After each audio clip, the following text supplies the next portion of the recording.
નમસ્કાર ખેડૂત મિત્રો, હું છું રૂપેશ પટેલ। અત્યારે ખેડૂતો પાસે નવા એરંડાનો સ્ટોક થઈ રહ્યો છે અને દિવસે ને દિવસે એરંડાના ભાવમાં તેજી જોવા મળી રહી છે। ઘણા બધા ખેડૂતો પ્રશ્ન હોય છે કે એરંડાની માંગ કેવી રહે છે, એરંડાના ભાવ કેવા રહે છે। આવનારા સમયમાં આ બે પ્રશ્નો ખેડૂતોએ ધ્યાનમાં પણ રાખવો જોઈએ।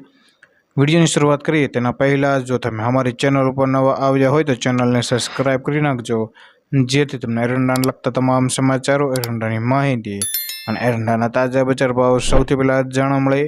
તો મિત્રો, કારણ કે ખેડૂતોએ રાત દિવસ મહેનત કરીને આ ધાન પકવતા હોય છે, એટલે તેના ભાવ પણ તેમને સારા મળવા જોઈએ। ભારતની અંદર ફક્ત એવા 4 રાજ્યો છે કે જે એરંડાને પકવતા હોય છે, જેમાં ગુજરાત, રાજસ્થાન અને અન્ય 2 રાજ્યો છે તે એરંડાનું ઉત્પાદન કરે છે। ભારતની અંદર કુલ 2.25 થી માંડીને 2.75 કરોડ ટનનું ઉત્પાદન થાય તેવી સંભાવનાઓ રહેલી છે અને માત્ર ગુજરાતની વાત કરીએ તો 1 કરોડ 15 લાખ ટનનું ઉત્પાદન થાય તેવી ધારણાઓ રહેલી છે।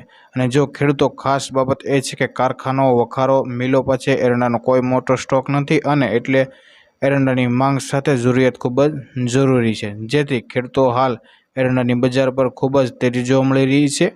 તે વાત સાચી છે ને અત્યારે એરંડાના ભાવમાં થોડો ઘણો ઘટાડો પણ જોવા મળી રહ્યો છે અને એરંડાનો સ્ટોક ખેડૂતો પાસે ખૂબ જ મોટી પ્રમાણમાં રહેલો છે, એટલે એરંડાની પૂરી પકડ ખેડૂતોના હાથમાં છે।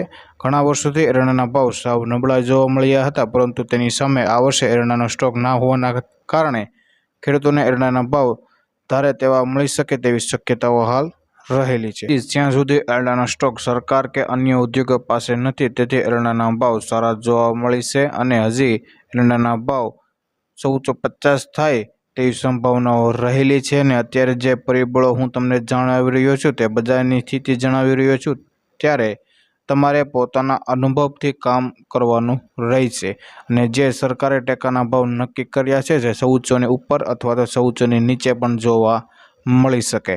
ખેડૂત મિત્રો, આ વિડીયો પસંદ આવે તો લાઈક કરો, શેર કરો, અમારી ચેનલને સબસ્ક્રાઈબ કરી નાખજો, જેથી તમને એરંડાને લગતા તમામ સમાચારો, એરંડાની માહિતી અને એરંડાના તાજા બજાર ભાવ સૌથી પહેલાં જાણવા મળે।